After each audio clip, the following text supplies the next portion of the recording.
When you say Prince of Persia, I say Blackthorn. What? You got Persia? I've got Androth. You got Bird Person? I got this thing. You got a scimitar? I got a fucking shotgun. I'm sorry. Blackthorn wins. And to all you flashback people out there, I know what you're thinking, but it's better than that too, so suck it.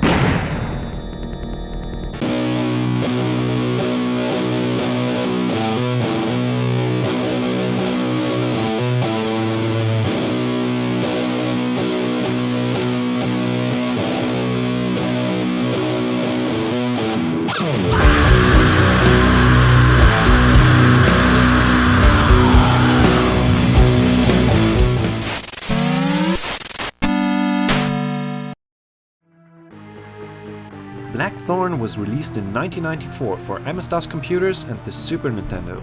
Today, it is mostly known for being the first game to be developed by Blizzard, though technically the company developed other games like The Lost Vikings under the previous name, Silicon and Synapse. However, to the few of us who actually had the privilege of playing Blackthorn back in the day, it is known for being something else. A bloody good game. So, let's take a look, shall we? The first thing you'll notice is that my box doesn't say Blackthorn at all. You were probably expecting something like this. Well, this is the European version, and it's called Blackhawk over here. Suffice it to say that this is not the version I originally had. A pirate I was meant to be, trim the sails and roam the sea. And thus, this game will always be known as Blackthorn to me. Inside the box you will find the game on 2 discs, the manual and one of these registration cards that nobody cares about. I'm still on the lookout for the American box, as I prefer the cover, and mine is a little beat up. But as far as covers go, this one is not bad at all. It is probably familiar to those of you who had the SNES version of the game, because that is what Jim Lee drew it for, which explains the slightly awkward layout of the European box. Oh well. The intro is actually pretty cool, and you'll find it on the PC as well as the SNES version. I simply adore the artwork here, and the intro gives you everything you need, story-wise.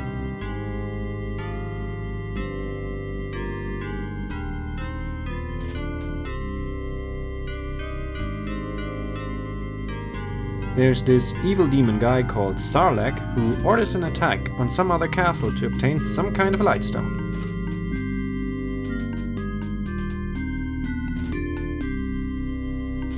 The other castle didn't do such a great job defending itself, so King Purple decides to give the lightstone to his son and use his magic man to send him to safety.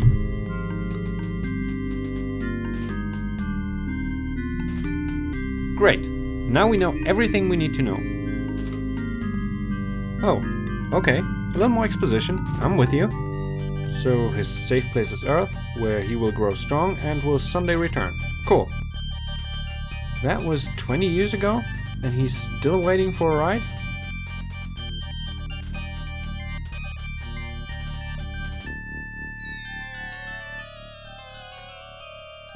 Whoa, buddy, that right there might be the reason why you're having so much trouble getting a ride.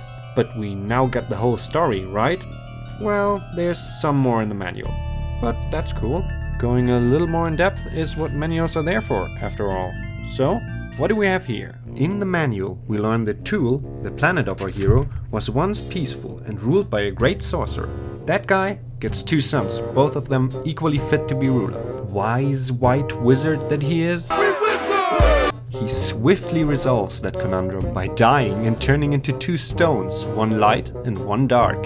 Half of the people of Tool decide to go with Darkstone Man and settle on the other side of the Great Desert, where they are slowly turned into monsters by their stone. Not because it's the dark stone, you racist, but because they buried and neglected it, and thus hurt its fifis. Obviously, the stone retaliated by mutating the minds and bodies of the people and by depleting their precious reserve of glow metal in some unexplained manner. This leads the monster people to attack the people in Tool's first resource war. That sure is one reasonable explanation. I admit, I had a few questions at first, but this clearly answers them all in a logical and non-contrived manner. But seriously, the backstories don't always have to be down to earth. Just look at the Ultima series, or the Might and Magic series for that matter. But there's more. Much more. Meet Captain Kyle Blackthorn, an ex-marine turned mercenary. We are first introduced to Kyle in his prison cell, where he awaits his trial on charges of war crimes.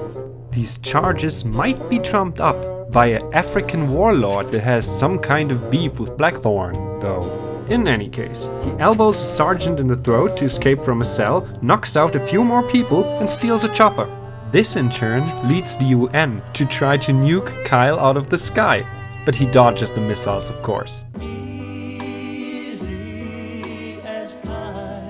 He lands the chopper, leaves it, and promptly blacks out, having a flashback to his father's murder. He then wakes up and sees a highway, which conveniently is precisely the one he remembered his allies used to use. So he sets foot in that direction, but not before having another quick vision of his people performing slave labor in a mine. He then continues to hide from choppers while he wanders around the desert until he's finally pinned down by sniper fire.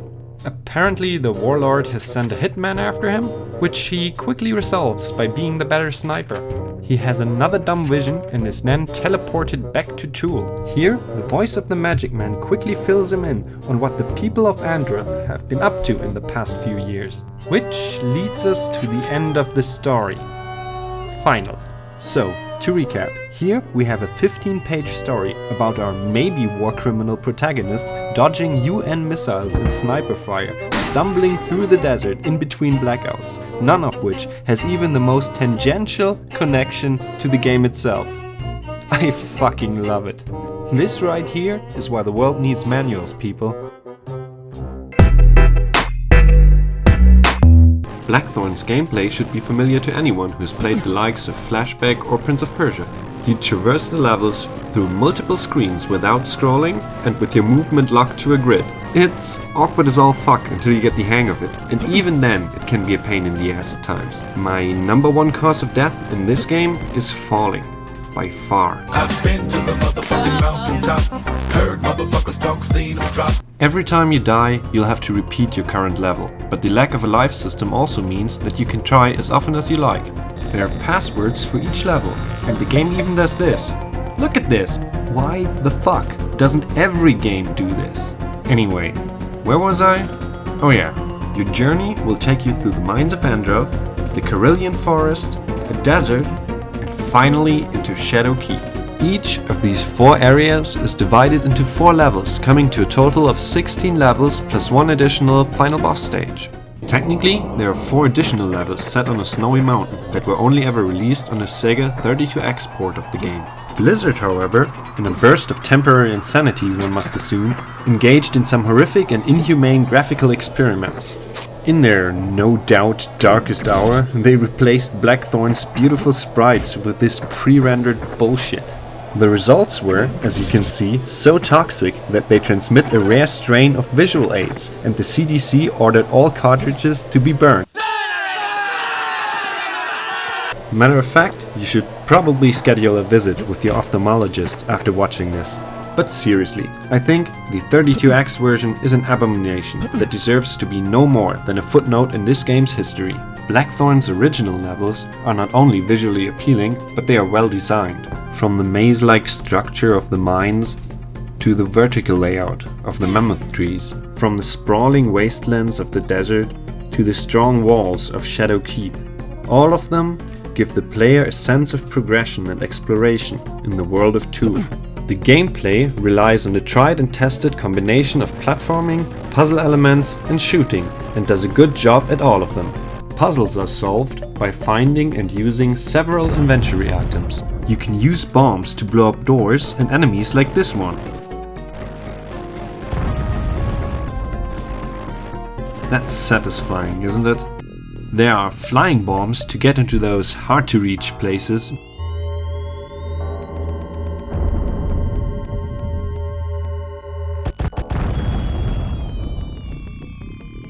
Keys to activate bridges.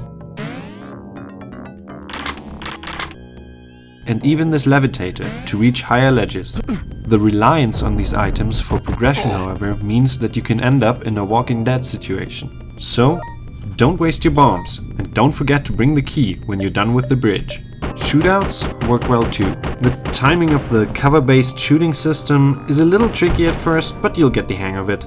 I've got 2 pieces of advice for you. The first one is vital.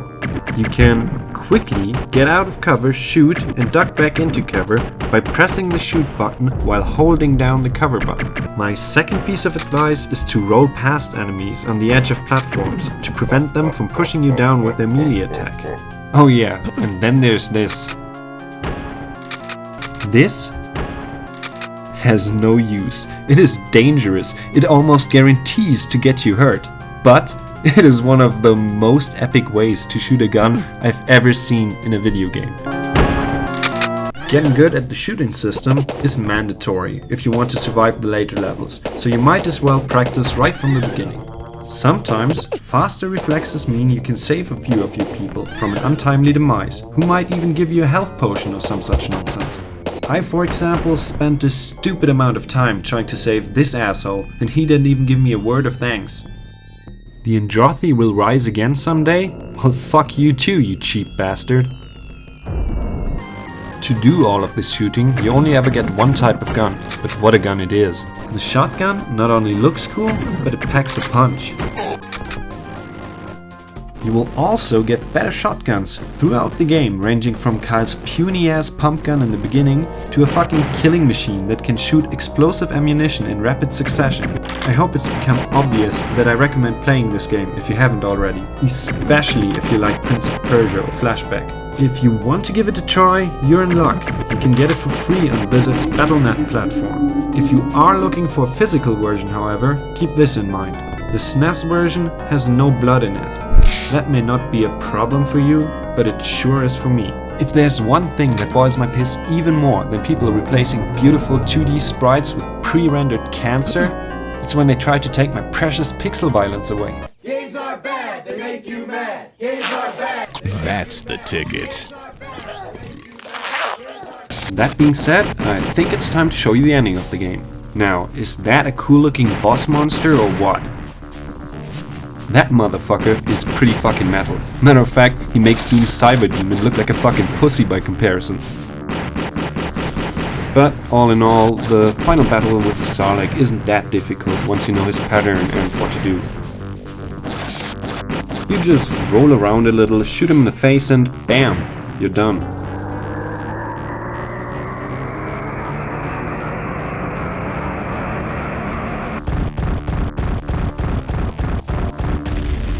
Wait, something isn't right.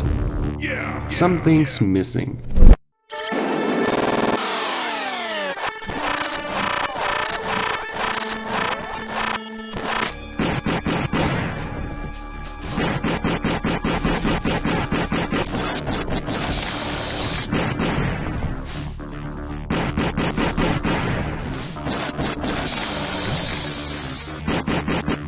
Groovy.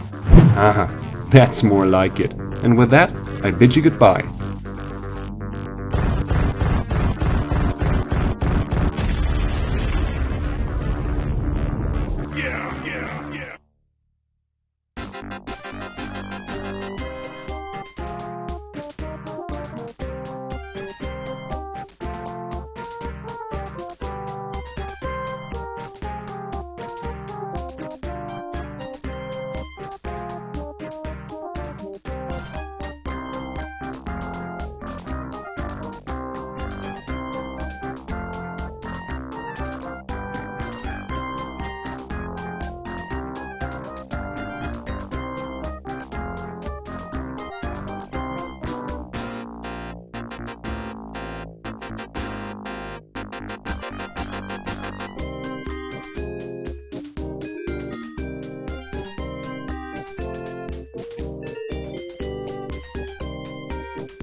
Welcome to the outro screen where I pathetically beg for your attention. If you're interested in another quality DOS game review, I invite you to click on this Cyclones video.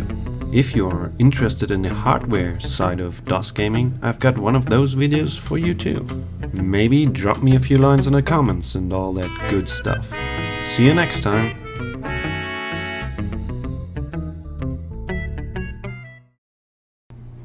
It's awkward as all fuck until you get the hang of it, and even then, it can be a pain of an ass. What the fuck?